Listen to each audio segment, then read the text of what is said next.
What's up, everybody, and welcome back to another week of the Rideshare Rodeo podcast. It's good to be back again. I'm back from Austin.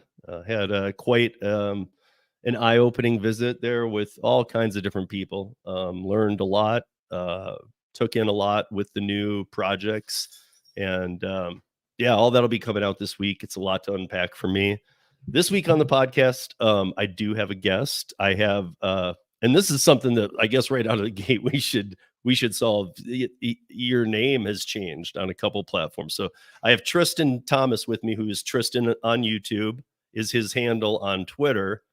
And I think it used to be his handle on YouTube, maybe, or it was something else, but now it's Future Rideshare Millionaire. Is that correct? Yeah, that's correct. It used to be Money Talk with Tristan Thomas, but at That's what it 10,000 was. subscribers, I rebranded to Future Rideshare Millionaire.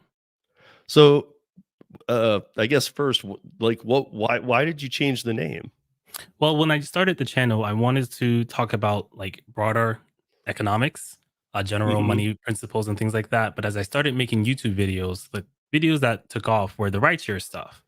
But Mhm. to someone who's new to my channel, I wanted to rebrand to something that was specific and clear. And Money Talk wasn't clear enough for the videos I was making nowadays. So I wanted to create something that could take me into the future with all of my endeavors. And that's why I settled on Future Rideshare Millionaire. And it's not that I plan to become a millionaire through rideshare, it's that I want to become a millionaire by using rideshare as a stepping stone to do that thing that I always wanted to do and teach others to do that as well. Sure. And I mean, to that point, I would even say even once you do get your legs under you on how exactly you're going forward with your path, it's like you still have rideshare to bring in some extra money whenever needed too. That's So exactly it's the plan. yeah. So I mean, even if like your plan is to build off rideshare, I guess like what I'm saying is, it, fingers crossed that it doesn't get things don't get too messed up, but you'd always have the ability to still like even help fund your business or whatever you're doing to do that, because I'm a big believer in, get your own clients, and I mean that because we're independent contractors. Every one of these apps, and I got to always remind people, every one of these apps, because people get worried about doing stuff like this, but every one of these apps classifies us as an independent contractor. So if they're going to classify you as that, use that to your advantage. Because I'll tell you this, if they didn't classify you that as that, it would cost them so much more to have drivers and almost be an unworkable system. So take that to your advantage. Don't be like so, I guess, over the top and you have an Uber passenger in the car and be like, Uber's the worst, here, come with me. But if you get a conversation going with somebody, don't ever be afraid to approach them with your own business.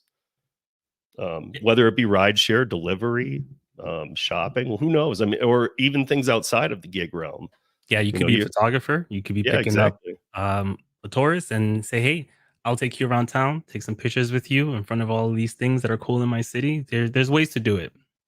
Yeah, but I know a lot of veteran drivers who, the ones who I know who do the best, they might not have an arsenal of clients, but they do have some private clients. So I You am know what I pro mean? private clients. I just always want people to make sure they're doing it as correctly as possible. Sure. There's too much that can set you back in life, and when it comes to money, it can set you back for years. So just do it as properly as possible and in a way that makes sense. Right. And I mean, I guess, to add to that as well, like if you are going to do private clients, do realize that, you won't have reporting on that at the end of the year. So that's on you, especially as an independent contractor, to report especially if you start doing some business. Like I know some people who do only half of their ride share rides are on platforms. The other half are clients they have. And in that case, make sure that if you ever get to a level even close to that, that you are keeping very good tabs on all of the money that you are making outside of the platforms, because you'll have to declare that Yep. completely independently, and nobody's going to send you a reminder on that one. The government wants what's theirs. But yeah, but exactly, but they won't know that unless you send it in. And so if people are thinking, well, they won't know that. Well, if you're taking credit cards and even cash or whatever, if you're doing business, you need to report it. Yeah, the second you pick up someone who's on a business trip and they need a receipt and, they're gonna file their receipts on their taxes or whatever, that could come back to you in a way that you didn't expect. So you always just want to be careful, be sure. So how long have you been doing rideshare? I started October 2020. It's in the middle of the pandemic. Okay. If Yes, I remember right, October 2020 was still, at least for my market, was still completely dead. Basically, nurses and doctors were using it, but people weren't really back out yet, and they weren't using rideshare. That's my market, though. my market was the opposite. So I live in Charleston, which I consider to be a food town, a restaurant city, Hmm. and we maybe shut down restaurants for about a month, but that was it.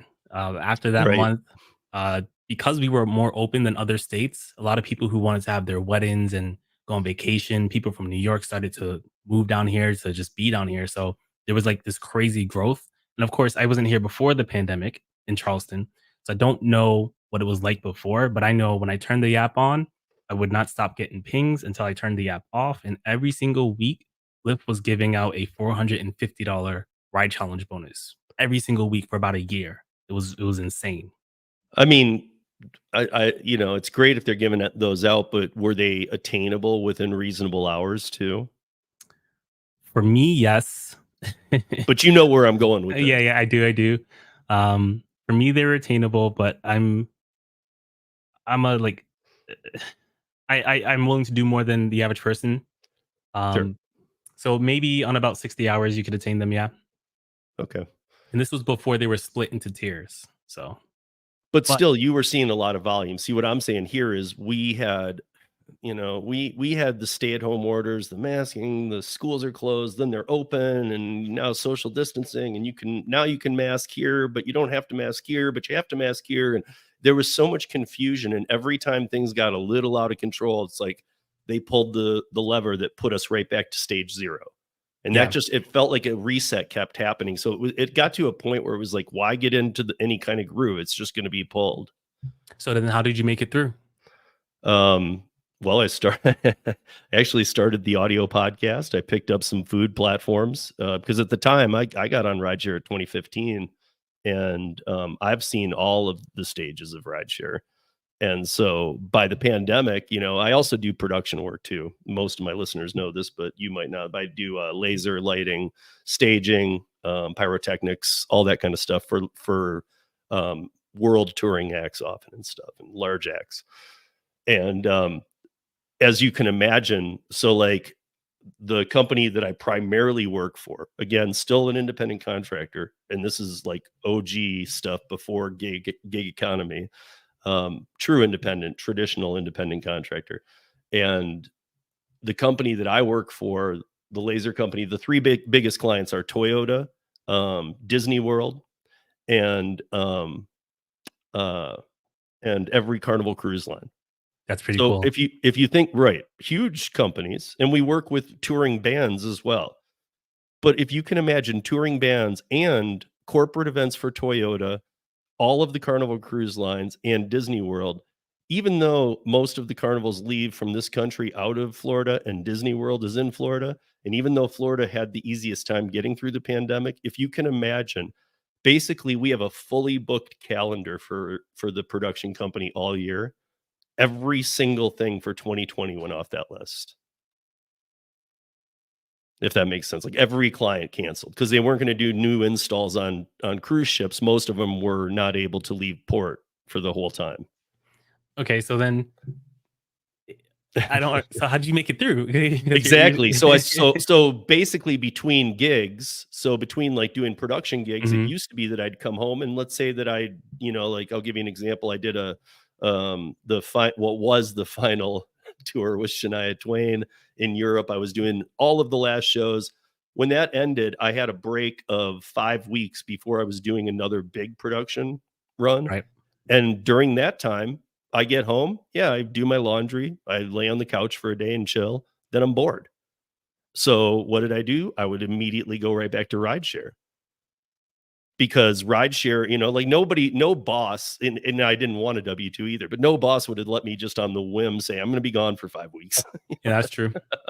So it's kind of, I was piecemealing the thing together. Well, when everything got canceled for the pandemic, that's when I had, I never thought I'd do delivery, because pre-pandemic delivery wasn't even taken off here. I mean, some people can say that Caviar and Postmates and even maybe Grubhub were doing okay, but DoorDash and Uber Eats were non-existent pre-pandemic. I mean, Uber Eats was around, DoorDash was around, but they weren't doing anything. So they kind of took over during the pandemic? Yeah, I mean, I remember it to the day. I remember that, was it March 29th when the stay-at-home orders and the CARES Act and everything went into place. That was the day when rideshare died. That day went to 0% of gig work, and food apps that had been doing nothing went to like 1000% their volume. So everybody I knew doing rideshare had immediately switched over to food. And especially in the beginning, this is when people getting groceries or food deliveries were leaving like on a rock outside on a table, like $100 bill. I actually had the opposite experience where, so as the pandemic started ramping up, the government was giving out free money, quote unquote free. And I decided to use that money to start potential businesses. So actually the first thing I did was I did couch flipping, right? Are you talking about PPP loans or PUA? No loans. I don't do loans. So it was the stimulus checks. Yeah. And the pandemic unemployment assistance. I didn't get that. I never tried to get it, but it was just the stimulus checks. I took the first stimulus check. I bought a pickup truck. Okay. But before I jumped to that, I would rent U-Hauls. So I saw the idea on YouTube, and I like to test ideas before committing to them. So before I even quit my job, I was doing grocery deliveries. I was doing food deliveries, and I was looking at the math and see if it was viable to transition from my full-time salary job as a district manager into doing, gig work. So I didn't actually start with Uber or Lyft.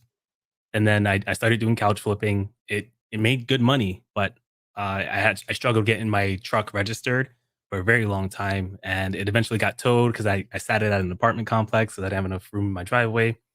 And then I slowly transitioned over to Uber and Lyft, and I was making about double what I was making doing food. So I had the opposite experience as you. And when was that? That was about the last quarter of 2020. The last quarter. Okay. So it wasn't really in the height of it. Like, I'm thinking like April, May, June, when nobody had any clue. No, I was still I was working my salary job at that time. Because that's when things were really, I mean, that's when the fear mongering was going on too. No matter where you stand on what, we're not even going there, but no matter where you stand politically or with how everything was handled, it doesn't matter. At that point, everybody was fearful. Yeah, overreaction. Because nobody had any answers. What was going on around us, in my opinion, even to no matter who, seemed crazy. Like, to everybody, they're like, dude, this doesn't make any sense. What the hell is this? And and then on top of that, to keep saying stay home was, I mean, it was fear. Yeah, for sure. So you get any people who are older, pre-existing conditions, immunocompromised, any of that kind of stuff, they were like in their house afraid. And so, I mean, they turned to Instacarts and things like that. And all of a sudden, they were doing food delivery and stuff too. And, I've been talking to the Long Island Dash experience, because as we're witnessing right now with DoorDash is suffering. I mean, I know that people keep saying that they're reporting good numbers. I get that. But we've seen this in the gig economy since day one. And I know they're publicly traded now, which is different. But don't for a minute think that there's not some shady stuff going on in publicly traded companies either, especially with these gig companies, because often it's selling off assets or divisions, or convincing the market that this new thing they're going to do is going to be the savior. And really, so to me, the gig app money, what the gig apps value themselves at out in the stock market is a little propped up. Sergio and I have had this conversation many times. And so, I mean, I don't know. I mean, is their value their value? Probably not, because if you look at any of the gig apps that once they went public, I mean, Uber went public after 10 years of being private. I mean, it's a lot of sketchiness going on there, but everybody thinks that, when they went public, everything has to be above the board. Yeah, technically, but it's not enough. Yeah, it's not I mean, the oversight, and not to mention, this was the first time a big group of gig apps or anything that basically relied on an algorithm was going onto the market. So the market was having a very hard time estimating their value. And if you go back and look at any of them when they IPO'd, they all were, in my opinion, they were all over, and obviously in most people's, they were way overvalued. I mean, Lyft went to half their value the first day of trading. Never got back above that.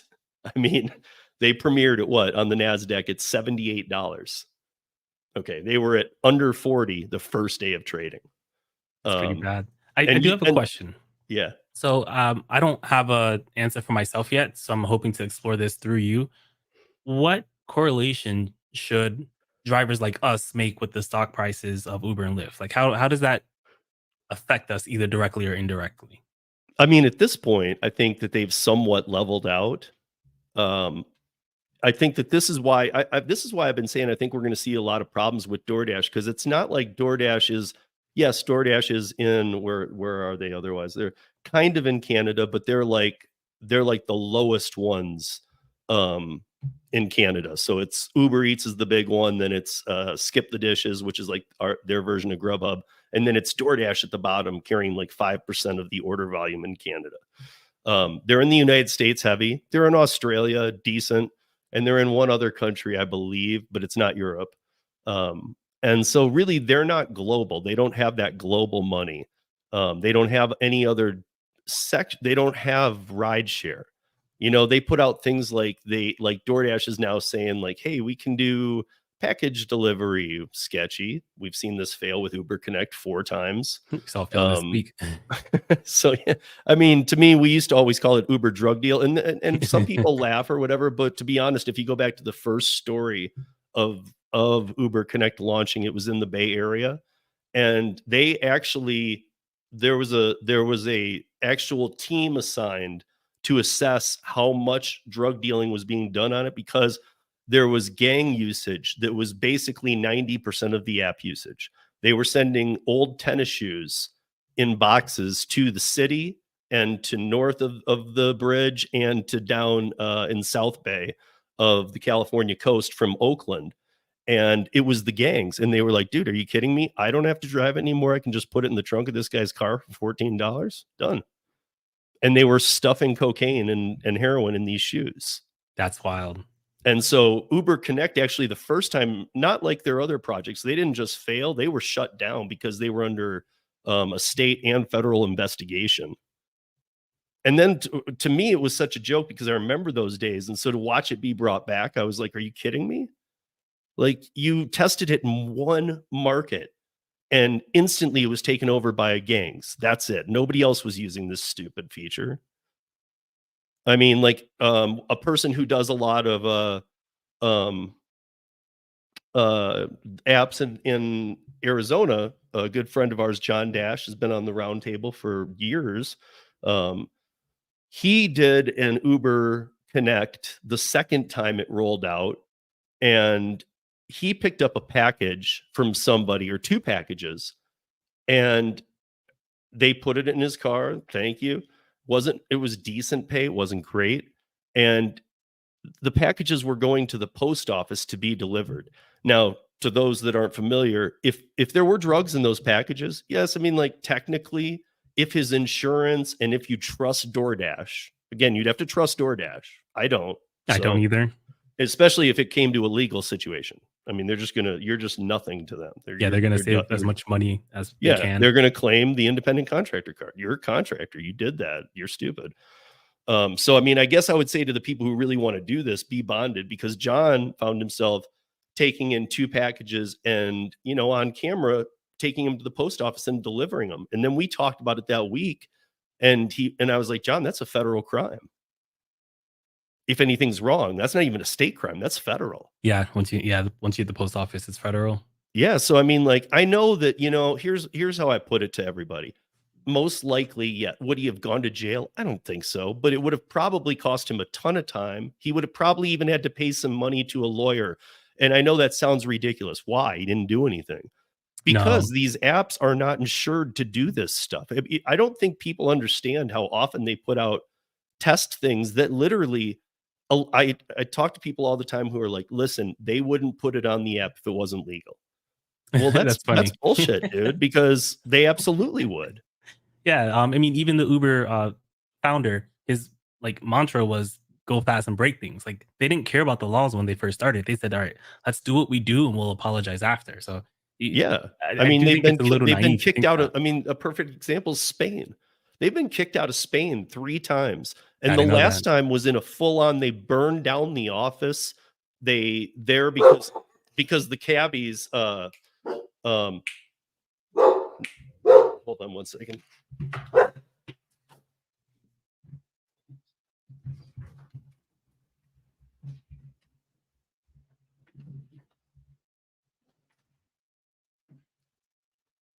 Oh, he was gonna go nuts there, so I had to go get my dog. It's all good.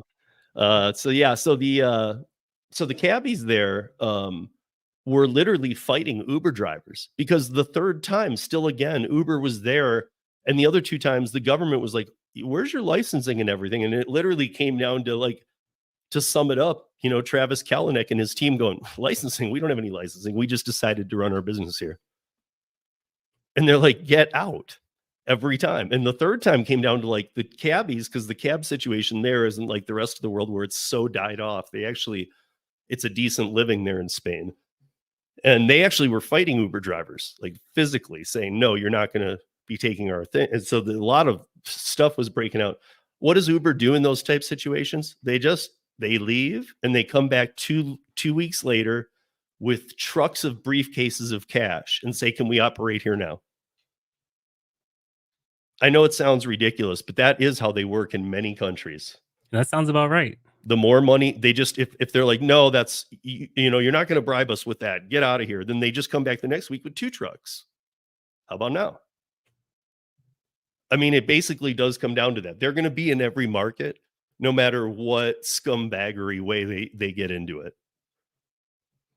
So, I mean, I guess I'm not, this isn't to people that live in other countries. And if you have Uber, I'm not awakening you at all. You know this, your government is corrupt, and you know exactly how Uber got in there, because it's probably how every company does. So it's not even like it's so rare.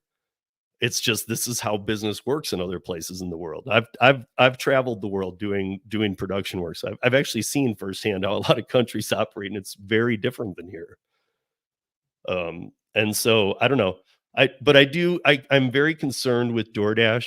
I'm concerned because the lawmakers are mad. They're breaking all these rules, and I mean, you can't, the tiers, the top dash, or the oversaturation, the illegal accounts. We saw an article the other day or a couple weeks back that led to a bunch of other instances where people, this was specific to the California border, people crossing illegally at the California border who were paying cartels like $6,000 to $8,000. The one story in particular I'm thinking of, it was $6,500 to get a guy from Turkey across the border.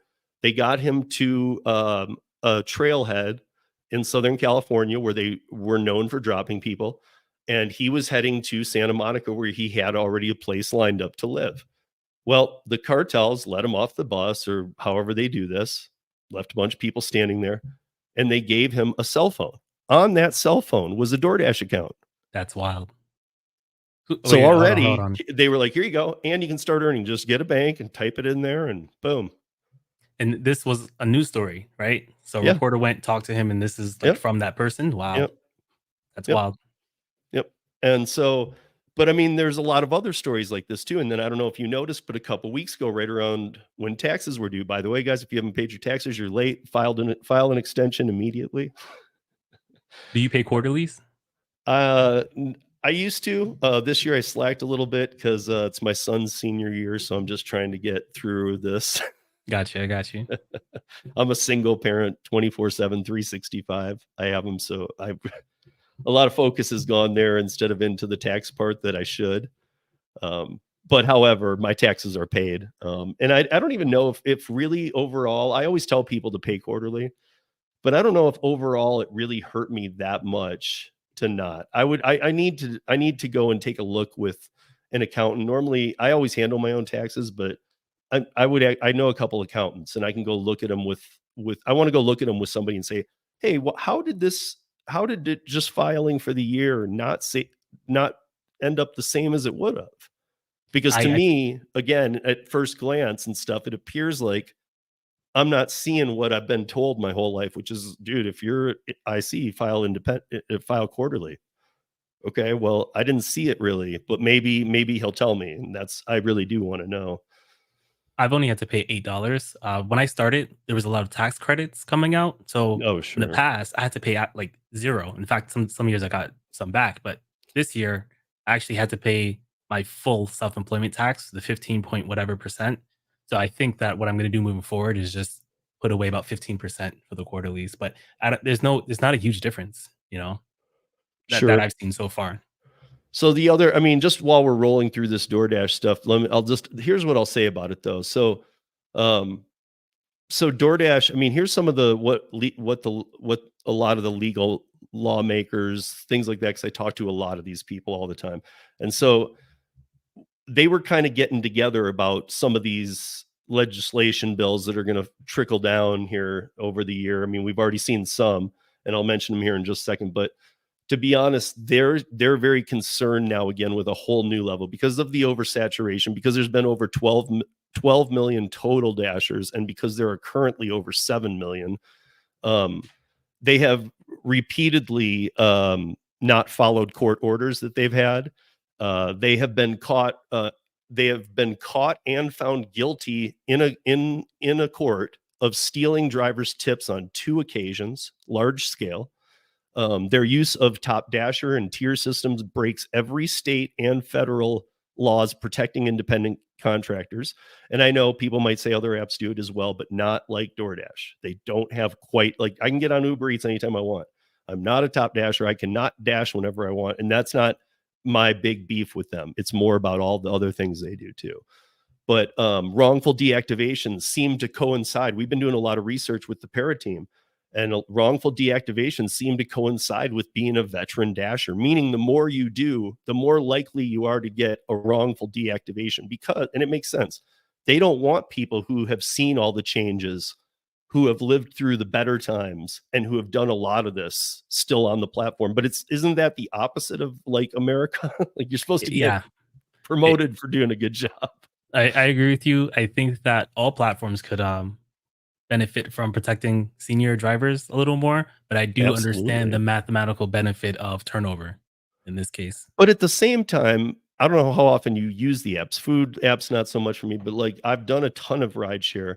I can say this, when I take a rideshare now, my expectations are low. I used to clean my car every day, fill it with gas at the end of it. I mean, it was ready to be a clean ride that was nice. It's not like that anymore. Like it's now it costs more to take a ride share, and it's very rare that somebody's cleaned their cars or you're not stepping on trash on an X or something, where I am anyway. They just don't really, I don't know. It kind of shows that they're doing this mass turnovers.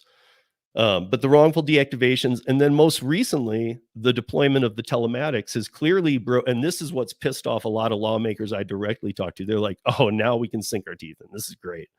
Because it's clearly broken the independent contractor law to a point where everybody I've talked to has even said this one isn't even debatable.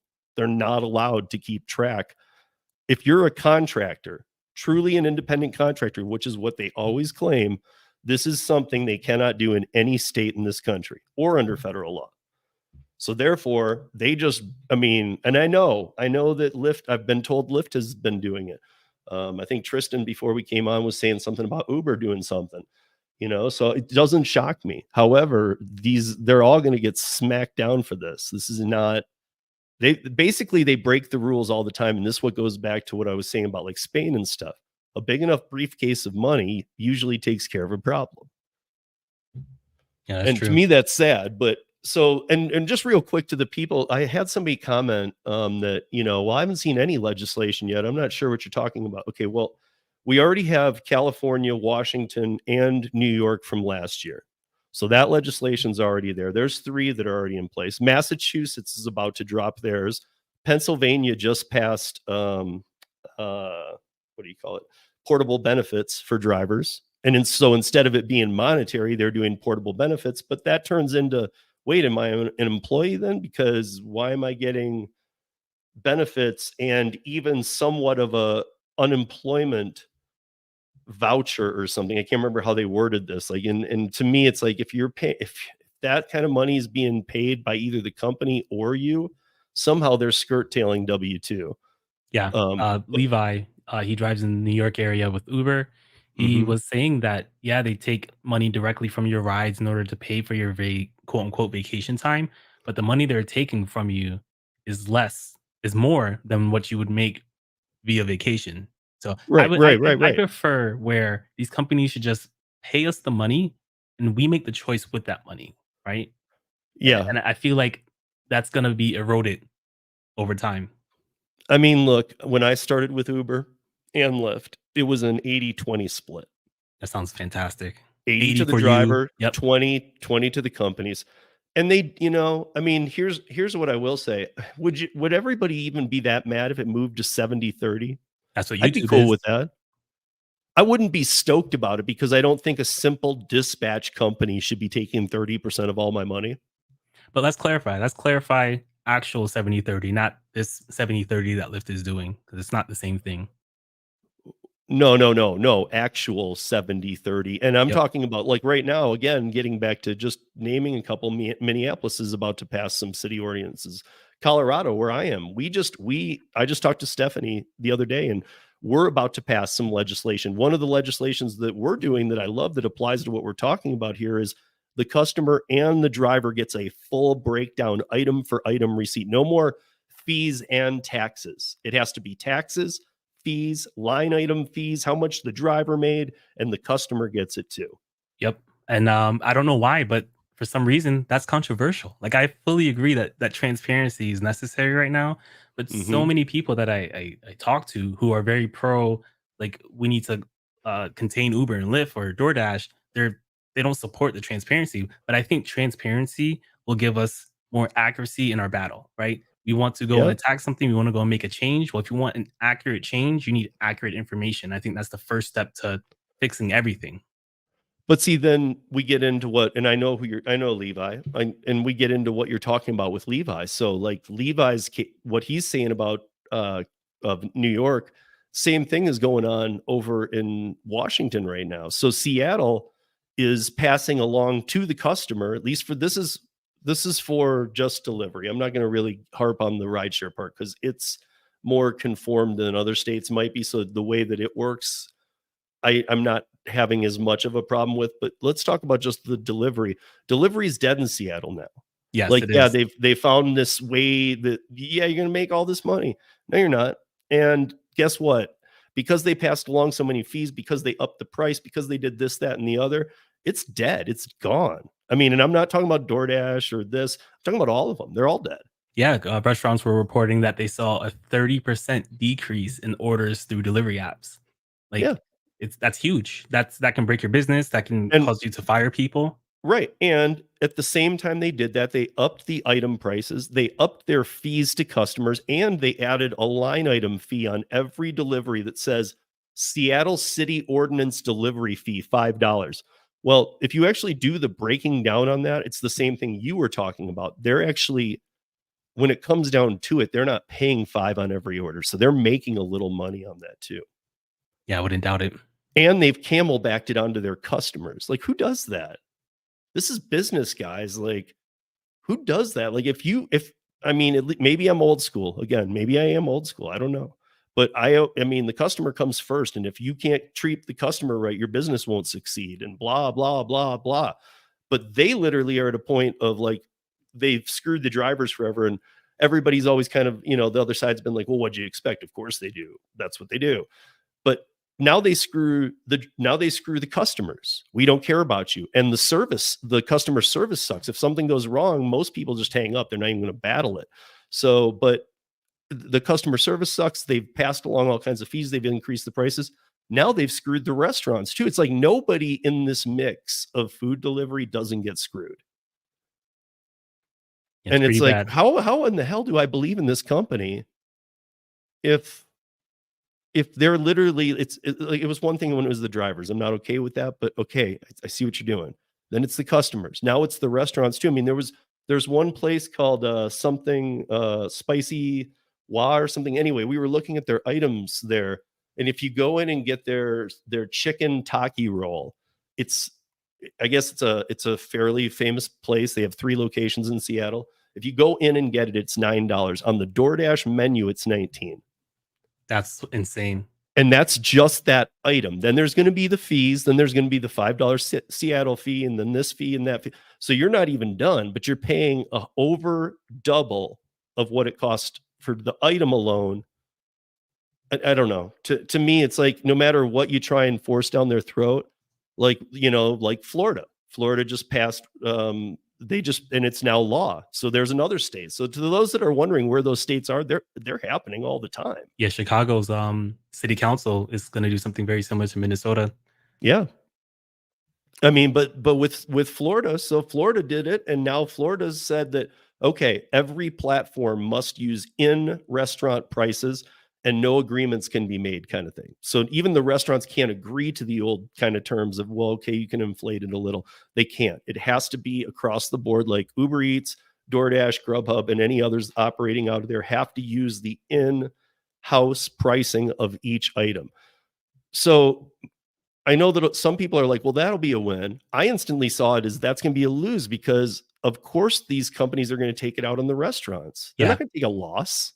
And a lot of people don't understand and realize that even before these restaurants are paying fees just to be on the DoorDash platform. So they have to make that up somewhere.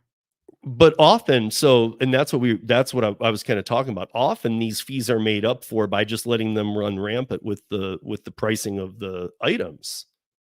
It's like, hey, you could pay us this per month, or we can just change all the pricing on your items and you don't have to pay us anything. Don't worry about it. But to me, it's like, if you own a restaurant, do you really want your chicken, your famous chicken roll being sold for 210%? No. And then delivery fees on top? I mean, it's just going to get you a bad rep. Yeah. Bad perception by your customer base. Yeah. I mean, because even if they're like, oh, that's DoorDash that did that, how dare. I know that, most people aren't stupid. They're going to be like, how dare you do business with DoorDash then? What would be your ideal solution for that? Like maybe capping the service fee based off of a percentage of the menu priced item? Maybe. I'm really, there's a lot of people pushing for cap on drivers on all platforms. I'm kind of down with that. Well, I think all that right. time has come. I want to push back here. Not that I agree or disagree, but earlier you were saying how you can't go online whenever you want with DoorDash because you're not a top dasher. Isn't that kind of the same thing? I'm talking about not based on performance, not performance based. Okay, just how many drivers can be in the market? Yeah, I mean, Okay. think about it like taxis. And again, it's a bad example because the taxi business went under, the whole industry. But They're making a comeback. right. But I mean, like, so on a Friday night in like a certain town, and this was almost in almost every town they do this. But they will say like, okay, you can have 1,000 cabs on the road. If they go over, they get fined big time. Okay. Big time. Didn't know that.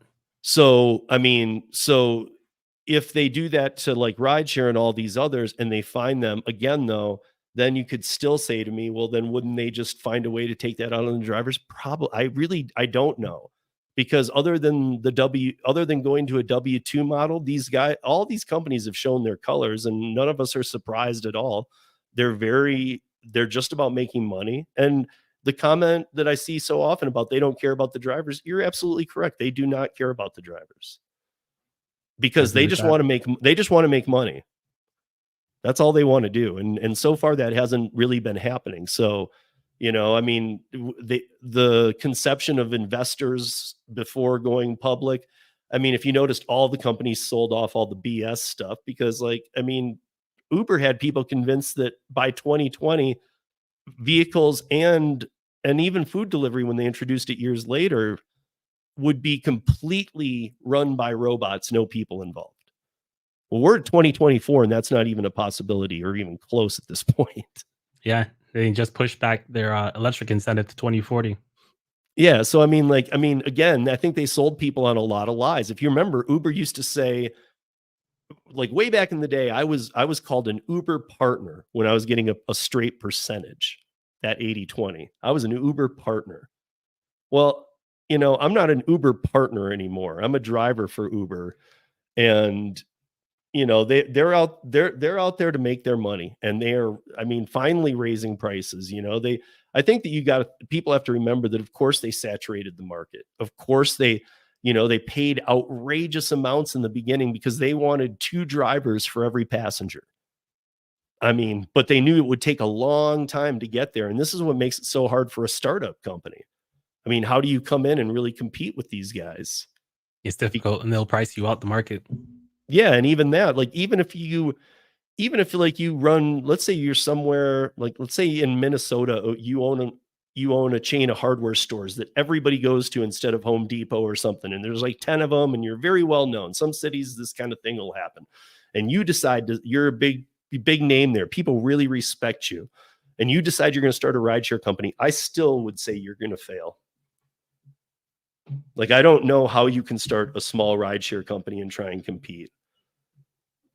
Because like you said, they'll price you out. But even that, I don't think people realize the cost that goes into and the turnover rate. And again, on Uber, it's kind of on them. They almost expect the turnover, and DoorDash and all these other big ones. But to try and start one, it's ridiculously expensive. And in the end, you're just running a dispatch company. So that's why I say, first of all, 70-30 split, a real 70-30 split, even that is kind of pushing it, because to me, to be a dispatch company and that's it. Again, not technology. All these companies were tech companies until they went public. When they went public, they became not tech companies. So to me, there's something to that, because they were, oh, we're tech. No, you're not. What tech do you do? You deploy cars and you see that somebody else is delivering groceries. So now you're like, well, we'll do that too. That's not tech. That's business. Yeah, I agree with you. I've had to think it over a little bit, but I do agree with you. I mean, tech is when you're going to be innovative. When you brand it as a tech company, and then Uber had like 3 different Yandex, all these other different companies that were autonomous vehicles. Yeah, I mean, it sounds great, like sweet. So when are these coming out? Next month. Yeah, really, they're not though, at all. Don't expect these anywhere, and they have more flaws than anybody knows. So I mean, I think they sold to a lot of early investors. And as we know, a lot of early investors, some of them still can't even cash out, even though it's been public for years. Some of them had these long-term deals where once it went public, they had to hold it for 5, 6, 8 years. I mean, there were some that could get out right away, but I mean, that really leaves those people in a bad position too. And I honestly believe that leaves the stock a little bit propped too. Like, let's say in 6 months, everybody that was in on Uber was allowed to cash out. Do you not think in 6 months we'd see a huge dip? Yeah, there would be a huge dip. Yeah. I mean, of course there would, because there's a lot of people who have just seen nothing, even though some of us see the optics a little differently. These early investors from 2009, 2010, before they went public 9, 10 years later, they just want their money out at this point. They've seen nothing good come of this. I mean, and if not, many of them have just lost all the money they put in. So it's not like just getting in early made it so you made a ton of money. It's actually a very sticky situation. And unless you were in those percentage of people that cash out, I'm not sure how well you made out, because now you're stuck with a stock that you're really hoping works, but to me, and I don't know about you, Tristan, but I think customer service is the number one problem on every single app going. So therefore, the bigger the app, the more problems you can expect, the worse customer service you can expect. And I honestly think that's why we focus on the giants, because customer service in this new gig land is just ridiculous. As a driver, as a passenger, I can say I've had to deal with it enough times where I'm just like, I won't. Like, I have to value how much money is involved to actually make a call. Like, is it worth it? Because I know it's going to get nowhere. It's going to waste a lot of my time. I agree with that. I had a situation recently where I realized they were recalculating my trips on Uber. And when they do the recalculations, let's say I take a ride, it's a round trip. I take them to the place. We stay there for about 5 minutes longer than I should have. Uber will recalculate the ride, as they should, but they will take the surges off when they do the recalculation. And I spoke to the support about it, and they accused me of GPS spoofing. So It's like, do I want to even if they fix the problem, do I want to spend this time to get this $10, which I would have made by taking a trip in that time it took to talk to them? So I 100% agree with you. The customer service is falling off, and it's becoming a problem to where I have to decide: do I deal with this, or do I just go and make the money that would replace that problem instead? Right. And I mean the other thing too is I'm shocked they told you that. To Yeah, be honest, most of the time they're man. like, "You're just deactivated." Why? That we've told you enough. Bye. Like, Yeah, okay. I was pretty upset with it because I record my phone screen, and anyone listening to this, no matter what app you use, I recommend always recording your phone screen. You never know what's going to happen. And I said, hey, I have proof that that's not the case. You can see me roll over it. You can see me pick up the passenger. You can see everything. And they still insisted that it was because I was spoofing my GPS. Yeah, I'm just surprised they told you that because I knowing like Bryant at Legal Rideshare and some other legal people that I know, like they usually the reason they don't tell you why they deactivated you is it actually gives you a case if you want to have one. Yeah, well, they have to. Well, there's a I lot more know laws. right. Yeah, Yeah, of they're course you're supposed to, going to but will deactivate. they? You have to tell somebody. But like, I mean, not to focus on food delivery, but Nova Dasher, Marco's a good friend of mine. He had 22,000 dashes, and he got deactivated on a day he didn't work. He didn't even turn the app on, That's and wild. he couldn't get an answer out of nobody. Nobody could tell him anything, and he was going through every hoop available. What the heck? What the heck? For like a month, like 3 months, after like a month, he just kind of paused and was like, I guess I'm just done.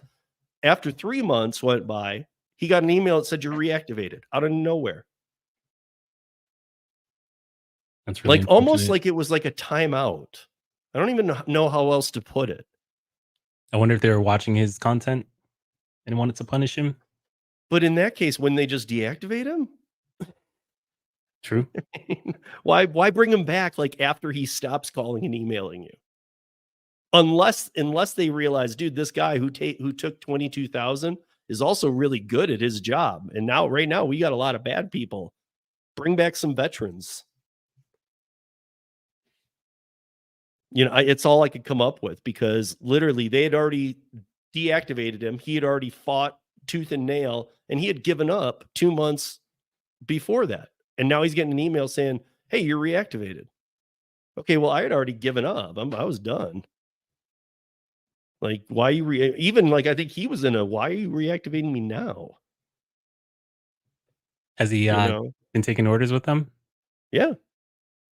Yeah, he's back to doing it again. I mean, like it's not again, from what I've learned from a lot of people, and again, I think people think I've just been picking on DoorDash. I'm not. I'm picking on the food situation because I knew in 2020, I mean, or shortly after there, like when those apps took off and rideshare went to zero and the food went to full blown and it had been doing nothing, I knew at some point once they start increasing the how much it costs, once they start paying the drivers less, once they are having such overturn that nobody knows what they're doing, and so the food's always late, it's being unassigned, it's getting there cold, and now they're charging customers 3 times as much, customer service sucks. I mean, you what did you expect after like you were saying about pandemic, like the government checks. Okay, yeah, there was a time when all of us during that time were getting some extra money or whatever was going on, but like things are tough now. Inflation's high, and now you've got the highest pricing that you've ever had. People don't want food that is costing them 300% before tipping of what it would cost them to just go get it themselves anymore. Yeah, and I felt that way 3 years ago before it got this worse. So Right. I mean, that's my point. I was always kind of thinking like, dude, food delivery. I mean, like grocery, okay, rideshare will come back, but like I was always like, well, where does food delivery go? Because you can't. I mean, look, you can't be used to going to McDonald's and getting whatever your normal order is for $12, and for years it was 20 in a tip, and then it was 26 in a tip, and now it's 35 in a tip. Shouldn't you just go there and pay a third and no tip and get it yourself? I think that's a good idea. People should start doing that. I mean, I'm not trying to be the advertisement for leave the apps. But at the same time, I guess my point is, I don't see what the apps are doing to get anybody to stand. I'm not just talking about drivers, I'm talking about customers, restaurants. And I know restaurants who are very upset with these companies. And I know restaurants who would love to like form co ops with other restaurants and somehow pay a delivery guy who only does their restaurants. I've seen that. I've actually used to work for a very small food delivery platform in Statesboro, Georgia. This was kind of before the pandemic. I do think something like that would service individual cities very well. Yeah, I mean, and the ones that I know of that would like to do things like that are companies that they're back now, like not just kind of back or what, like they're so full blown back. They're packed all the time. They almost don't want DoorDash in there. Chick Fil A is a good They example. don't want a guy coming up and shoving a phone in your face and going, "Hey, get me this now." Like they have a full house of people who they're going to sell their food to anyway. And yes, would they like some delivery on top of it? Sure, but do they want that kind of pain in the ass? No. I wonder if some government oversight is responsible for that. I know that the insurance policy required to do your own deliveries as a restaurant is extremely high, and I wonder if Mhm. that's a roadblock for a lot of restaurants. Yeah, I don't know. I do know, I mean, I would think that the regulators at this point would be somewhat on board because they know about the price gouging. They know about, I mean, some of these lawmakers that I know don't use them often, but have used these apps. And they've actually lately they've taken note. Like we've had a couple say, I used the service recently. I hadn't used it in a year, and I was appalled at what I saw. The person happened to know the in-store pricing of the items and this, and they were like, "Oh, I guess probably even looked back on their statement. Last time I ordered from this place was this." And I don't know, but they've noticeably seen. I mean, are lawmakers the best people? Are they always working 15-hour days for us? No, not at all. However, No. are a lot of them trying to do some good things? No. Are some of them? Yeah. Um, And then even then, with the politicians who are trying to do good things, sometimes the results don't represent the thing you wanted it to be. So that's something that we have to be aware of too. because there's always give and take. Yeah, the Yeah, supply and if I demand. mean, I know some people, I specifically one here in Colorado who just got elected into the House of Reps here, and she had no political experience background. In fact, she was a Door Dasher. So it was very crazy she got brought in. Now she's very much up to speed with politics and everything. And it's crazy because she firsthand tells me, I can get this passed, but I got to do XYZ. Like, is the XYZ related to the thing that needs to be done to get passed, or is Sometimes, it but favors? sometimes it's something not related at all. I hate that. I hate that about our government. Yeah. It's like, "Hey, if you want this, we'll give you that. We'll even give you 120% of what you're asking." Really? And it's like bringing on new drivers, new politicians, really? Like wide-eyed. And then they're like, "Yep, you just have to do this, this, and this for us." To me, that's like the first time that happens to you as a politician, and I'm not saying that to any politicians that might hear this that you're all dirty, but the first time that happens and you do that, you've made deals now. So now you're compromised, Yeah. at least in my opinion. Like you've already shown that you will make deals, and that's a bad thing. Because I'm with you. I think every matter that's being discussed should be discussed on its own merit, and you should not be able to bring in special interest groups from outside talking points to be involved in that vote. Yeah, I agree with you for sure. Each Like, I've vote should have to stand on its own. Yep. I've seen some of these rideshare and food delivery bills get uh, passed through, but there's also like a hint of immigration in there, and I can't see the relation. Yeah. Uh, You mean how? What do you mean? I didn't dive too deep into it, but I would go and watch Seattle's their government shows their meetings live, and I remember watching the one on DoorDash where people were coming up talking about how these things are affecting them, Yeah. and there were groups who were focused on immigrant housing, and they were trying to create some kind of correlation with the whole DoorDash thing, and I just couldn't see it, and I didn't stick around long enough to learn more. But Well, there are my groups guess out there is trying to connect them. they were very cautious with their words because I mean, a lot of these. I mean, we have to remember that, immigration is what this country's founded on. So of course we're pro-immigrant. But since day one, there's been a way to enter this country. Yeah. And, I mean that, like, since the days of bringing over migrants on boats, you had to not have the plague. You had to have this XYZ. Like, there were steps even from day one. And yes, they've evolved, they've changed. We don't like a lot of them, whatever.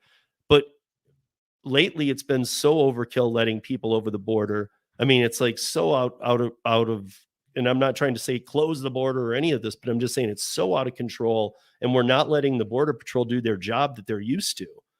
They're not like allowed to touch people. They're not allowed to even interact. They're only supposed to be there to help. Like, hey, do you know which way I go from here? It's like they are pointing them here. Yeah, that way. Like, the old days is bring them in, get them in the system, give them a court date, and then let them be here until their court date. A lot of people wouldn't show or whatnot, but it was a system that kept the illegal crossings down to a certain number for decades. Now we're up to such numbers. Where does everybody think people are getting the work for? Why would they come here if they're not getting work? Yeah. I mean, we just saw some news articles released about how people are getting tax forms for DoorDash, but Yeah, they've never taken an order in their life. That has to be exactly. fixed. Yeah. I mean, that's I saw, I was when I was seeing those, I was like, I brought that up last week, and some people were like, no. And I'm like, well, honestly, I wasn't surprised. I was like, I'm sure some of them are DoorDash accounts that people are let being sold, but I'm sure some of them are just literally somebody had their ID stolen, Yeah. and this is just some of the crust on it being sold off as like rummage. Like, here you go, you can have that guy's DoorDash account, or you can have his information to set up DoorDash. But of course, there are going to be some notices saying, "Hey, you made 17,000 on DoorDash." I've never worked one day on a gig app in my life. It what kind of makes me upset is that I think Americans should always take priority. And I think that DoorDash knows this is an issue and is turning a blind eye to it, and that's harming Americans in favor of non-Americans, and I that pisses me off. That really does upset me. Yeah, yeah, because I mean, I've talked about this before, that a lot of people that come here from a lot of other countries, even the $1 no tip orders that all of us are like, who the hell's taking these? They are, because if they can take that order, they live out of their cars. Every dollar they make, they send home. Yeah, and a And dollar that in their dollar home goes is a hell of a yep. long way wherever they're from. I felt like a king when I went to Colombia with $100. Yeah, that's what I'm saying. Like, I did a lot of work in South and Central America as well. You go in, you got $50 in your pocket. It does not feel like you're in the United States with $50. You It can eat feels out like 3 times a day for a yeah, week. you could walk into a store and be like, "I'll buy this store." Like, it's I mean, that is a little over dramatized, but I'm just saying that money goes so much farther, that every dollar. So to them, it's like, dude, I'm making $1 on every one of these. And to us, it's like, wait, and I'm not saying we're greedy, because we have to live here, pay taxes, pay rent, pay mortgages. And so the cost of living is so outlandish, it's barely affordable with a W-2 and doing gig work these Yeah, days. So, I mean, like, so I'm with you, because for them to be able to come here and take those, and this is why, I mean, again, back to DoorDash. DoorDash allows people on, easiest way to enter. I know they do the facial recognition, but Uber's really upped their game with facial recognition. They're requiring it a lot. yeah. And I love that. Why isn't DoorDash? DoorDash knows they have a ton of illegal accounts. In my opinion, they're stoked. They're like, hey, man, if we facial recognition those people, they won't take the dollar orders anymore. But I feel like there would still be a way around that. I assume illegal people, not, I assume people who do illegal things will do illegal things, right? So they probably have an ID that matches the name of the person whose social security card they're using for that whole facial recognition process. So I'm pretty sure there are ways that are being used to circumvent that. Yeah. I mean, I was going to add the ID too, well, then say that you need to upload take a picture of your ID each time. But that would go to your point that they might have a fake ID. But I mean, like, I honestly believe that a lot of these people, we're a migrant city. Denver has become it's one of the migrant Really? cities. Yeah. And so I actually deal with this very firsthand all the time. And most of the people that come here don't speak any English at all. And I mean zero. They speak nothing. They don't even know hello. They just often like point at their phone and show you things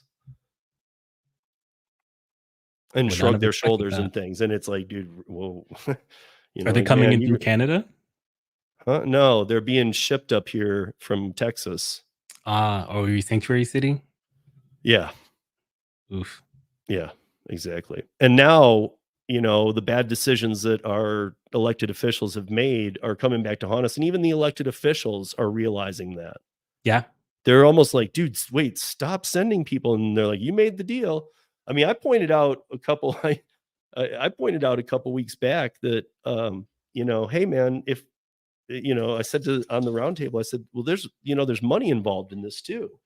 And everybody was like, yeah, of course there is. And I'm like, okay, so basically Texas is making deals with Colorado where money is involved to get rid of some of that overpopulating of migrants. Right. Is that not selling people? Yeah, I see. Yeah. I know it's a stretch, but No, dude, it's it's like, not crazy. it's kind of a stretch, but it's like the wholesale version. So I see what you're getting at. And if that's true, then that is a problem. Yeah, I mean, well, I don't know. You know how it is. You don't. I don't know how they justify the money.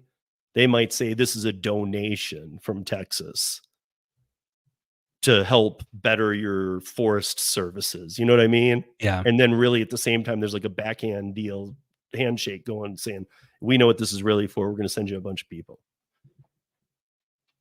Like, I don't think there's anything on paper saying, hey, if you take 4,000 people, we're going to pay you this. And I don't There think has we to have be, receipts. and I agree, but there has to be some form of agreement. I'm doubting that there's zero communication happening between Texas Oh, yeah, and yeah, I'm Colorado. sure. So something is happening. I just think they do it in ways that go way beyond people. Like, oh, why did Texas donate $15 million to Colorado tree preservation? It's like, and then all of a sudden you get into the dirtiness of politics. Yeah. Because it's like, well, yeah, we did. We just want to see them have better trees, kind of thing. It's like, okay, really? That's weird, but really it's like they know that was not the deal. I don't know. I just would think they're not stupid enough to put anything that is going to come back to haunt them that says we're selling our overpopulation. I'm not going to it's not slavery that I'm getting at all, because slavery was a horrible thing, but it's like these people don't know where they're going half the time. I mean, I wonder how many people came up we've had this on off rough winter. I wonder how many people came from Guatemala. We have a ton, and from down south and whatnot. How many of those people came here and not only never saw snow, but live outside in negative 10-degree nights? And they're not aware of the danger. Right. They just come across to Texas. They're like, oh, this is kind of like our climate. And then they're like, get on that bus. And then they ship them up to Colorado and we've got snow. It's middle of winter. It's like, I mean, I don't know. I don't know. And the way there's little scams that go on that people are somewhat aware of about. They run the same car 24 hours a day and they just switch the people on and off. So again, it's never really the person, or not often, I see what doing you're the saying. work. Yeah. So, I mean, I don't know how you crack down on it, but I do think that,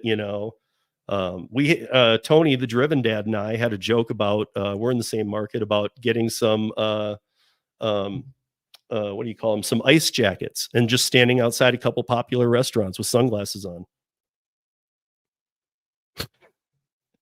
Oh, ice. I took like ice jackets, like icicle jackets. No, I get what you mean now. Yeah, like just to see how many go running.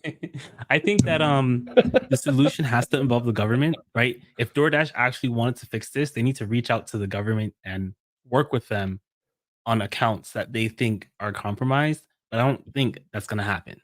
I don't think they want to. Right. Again, you and I and everybody else isn't taking dollar orders with no tip. Even the craziest people who take in weird orders don't take those, but they're getting taken. Yeah. So I would say start looking at the stats of where a lot of that comes from. Look at start with the cities that it's really popular in, where dollar orders are being taken. I think you'll find all the sanctuary cities to begin with. Very likely. It's just, I don't know. There's a lot of uncontrol. But as we do bounce back and rideshare and stuff, as we walk out here, as we finish this episode, I do want to ask you, so how is rideshare going for you at this time in April of 2024? I'm gonna say that I mainly use Lyft, and it is getting harder to make the same amount of money with the same amount of effort, but I'm Hmm. always reevaluating my strategy and my effort, and I'm currently making more money than I have in the past. But I super want to stress that if I knew what I knew now and applied it to when I started, I would have made Hmm. significantly more money. So Gotcha. even though I'm making more money now, it's not because Uber and Lyft are paying more. It's because I've gotten better at what I'm doing. Right. You now know the best places to be aren't always where they're telling you to be. In fact, usually Right. they're not. You'll make the Yep. most money. All drivers out there, listen to me carefully. Some still don't believe this, but you will do much better if you do not sit in the hot zones. Um, I've done this for a long time, and I can just tell you that, but you need to realize where, like, you need to start figuring out where isn't a hot zone where you do get calls. Those will be your fishing holes. Yep. And like, I'm guessing part of what you're saying too is the hours you need to put in. Like, maybe Yeah. before, to make X amount of money, you had to put in 45 hours. Now you're putting in 60.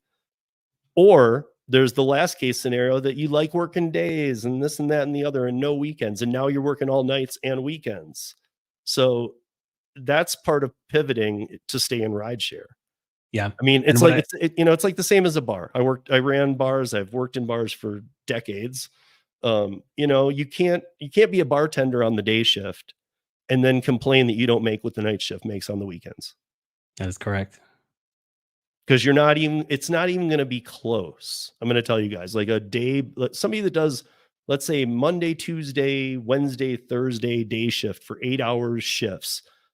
I can go in and do 3 4 hour shifts over the weekend and make 3 to 5 times what they do in way more hours. That is true. And you do deal with a lot more than you would have in the day. And it's the same thing with rideshare. Right? And I assume the same thing for food delivery. It's people are so used to doing what they have done Yeah. that they don't want to do anything else. Like they want to sit at the airport, but there was a time where taking longer trips, airport trips would pay pretty okay. And now they don't. But people don't want to change how they approach. Yeah. I hear you. I mean, for the most part, I'll tell you this. I don't know if this applies to you as well, but most of the people I know, especially veterans who have been in it even somewhat close to as long as me, most of the people I know do the best by taking the shortest trips possible. That's what I do now. I mean, That is what literally, I no do matter now. what it takes, 1 to 3 miles, that's it. Period. Yep. And then what I found is that with I just got into an accident. I was driving base, Uber X, Lyft, but my wife's car qualifies for extra comfort. But I realized that because of my strategy of taking short rides that have bonuses attached to them, the Mhm. extra comfort, like paying more for an extra comfort car is irrelevant because I'm still making the same amount of money because I'm just taking shorter trips. It's the extra comfort difference is found in the mileage. And because we're taking short trips, it's kind of irrelevant. So um Yeah. it's I'm at a really good position to where I can buy the cheapest car possible and continue using that strategy without worrying about the higher tiers. Yeah, and I mean, yeah, I don't know. I mean, is upfront where you are? It's supposed to be everywhere, but is upfront pricing where you are? Have they started kind of playing with that a bit too? Yeah, I've had upfront since the first month it came out. And Yeah. to follow up on your comment, it is not everywhere. So, Right. I mean, but it's way more places than it yeah, yeah, yeah. was. Yeah. So I mean, But, people are familiar with upfront yeah. pretty much. So I do have upfront. I've just been focusing on trying to predict where bonuses will be before they appear Hmm. and implementing different strategies to do that. Like I'm taking note of the cross streets where specific numbers appear, at what time they appear. Like I'm getting really detailed, really granular, and that goes back to me saying I'm having to put more effort to make similar amounts of money because I'm actually Yeah. trying harder. Yeah. I mean, and to that effect, as we walk out here, I mean, this the bottom line is if you work a W-2, you definitely do not have the same protections you once had. I mean, I'm not saying be a gig worker because W-2s don't work. No, they might work for you. I don't know. I'm just saying everybody's hurting right now. So it's not like if you're in the gig economy and going, "Oh, look at what this has done to me and look at where it is." Because I see a lot of that too. At the same time I see that, I'm like, "Okay, but what other options do you have right now?" Like, can you go make 3 times as much as you're making in the gig economy? Because if you can, go do it. But also, like, do you have a, like, if you have to go way back in the day, but there were a lot of people who in the day would graduate college, go to work for Ford and retire with Ford. They would Yeah, work for one company in their entire career. that would make me Now, really sad. yeah, now even out of college, most people are working like 8 plus. So the longevity of the W-2 is not very long. No. And if you are a W-2 person and you're listening to this, the best way to get a raise is to find another W-2, not to stay at the W-2 you're at. Yeah. I mean, but that's kind of sad. That's becomes almost like gig working. So you knowing you're always going to be, okay, I'm going to get in with this company. I'm going to work my way up the ladder. You do that a couple of years and then you're like, okay, I got to get out of here.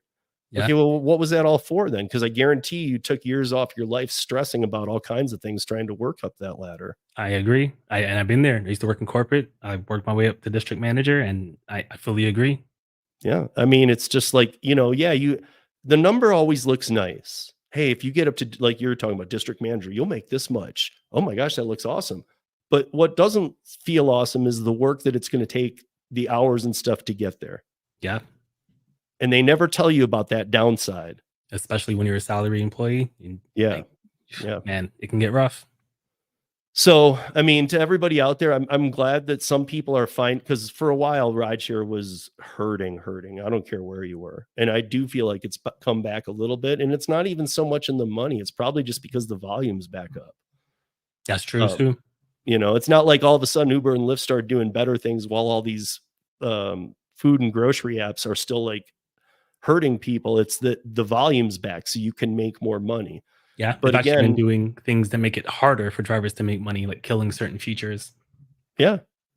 But like you're saying, like it does take pivoting. It does take changes. I mean, people have to realize even if it doesn't feel like a full independent contractor gig, you're your own boss. And with that comes a lot of responsibilities. Yeah, I mean, it does. Like keeping track of your expenses, your taxes. Are you making money? Are you sure you're making money? Are you doing even some kind of simple nightly breakdown of what you spent? How much of a percentage of your insurance goes to one day? This, that, the other, like how many miles you put on your car, what upkeep do you have coming up on your calendar? All this kind of stuff, because that's all part of being a business. So if you're I not agree. doing that, and you're just like, oh, I killed it today. Well, did you? Because you need to, on a day where you killed it, you need to put some of that away for the day that is horrible. And that's big point. I really want to stress this. I work a lot of hours now. I'm trying to work as much as I can in the summer because my city's dead in the winter. And especially if you're a new rideshare driver, you need to keep that in mind. Like rideshare falls off extremely hard in the winter. And that's kind of when I start doing grocery, when I start doing food delivery. So keep that in mind. Don't think that today is going to be representative of the future. In fact, I think that today is the best day to make money because next year is going to be even harder. Yeah.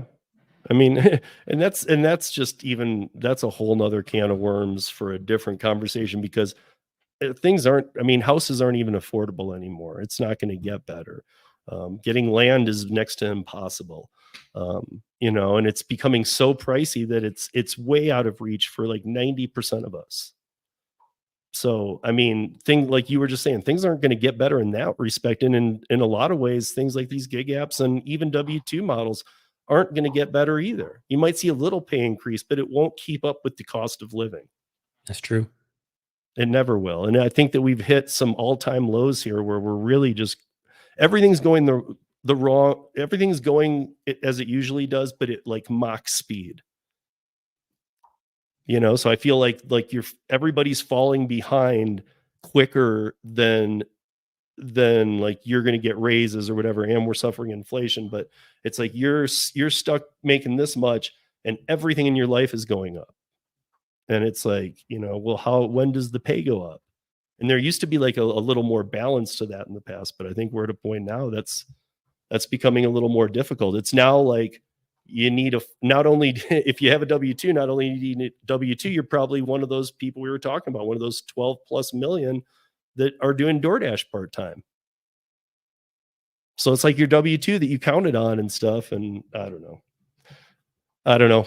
Lots of changes are needed, and it's not just the gig apps. It's politically, we just need a whole overhaul is what we need. To start over. Yeah, I mean, seriously, it's like we threw the rod in the car. It should just be trashed, and we're out there just trying to constantly fix it with duct tape. And it's like I feel like the whole system needs to be overhauled because we're getting manipulated by too many way too aggressive groups on either side. And Yeah, I it's agree. I don't want that kind of world. And maybe a lot of people do, but I don't think that the people who say they do are, in most cases that I've talked to, aren't old enough to truly know that they do. And I think that they're not fully aware of the consequences of like what will happen if they get what they want. Yeah. It goes back to that. Be careful what you wish for. But thank you, Tristan, for your time. I would love to get you back some other time on another podcast because we could talk for a long time about a lot of different things. Yeah, I'm down. But you guys, if you aren't familiar, I will put his links into the show notes so you guys can find him on whatever pod player you're listening to this on, as well as I will put his YouTube channel on as well. But he's on Twitter a lot too. So if you guys are on Twitter, you can find him there. And if he wants to send me over any other links, but I'll put his YouTube, and his YouTube again is Future Rideshare Millionaire. So if you search that, you will find him on YouTube. And I think it's still Tristan on YouTube. Yeah, is your handle on? It's Tristan Thomas ONYT. Oh, okay. Or wait, it might even just be Tristan Thomas YT. Maybe. Regardless, he's all the links will be down there, and if he wants to send any others, I don't know. Yeah, that'll be that's up to it. him. Tristan Thomas YT. Okay. So both those will be in the show notes. You guys can find him, check him out. He's talking about he discusses a lot of type of things that I do. So he's doing rideshare, but he's also trying to help you guys make money and like learn from some of the things that we've already learned from. So I consider some of these type discussions like that next level of discussion, but I think it's time that people understand that, and a lot of things are just way too simple for us now. So now it's time to move up a little bit and start understanding a little more what you're getting into. Agreed. So thank you, Tristan. Thank you, everybody. And we'll see you back here next week.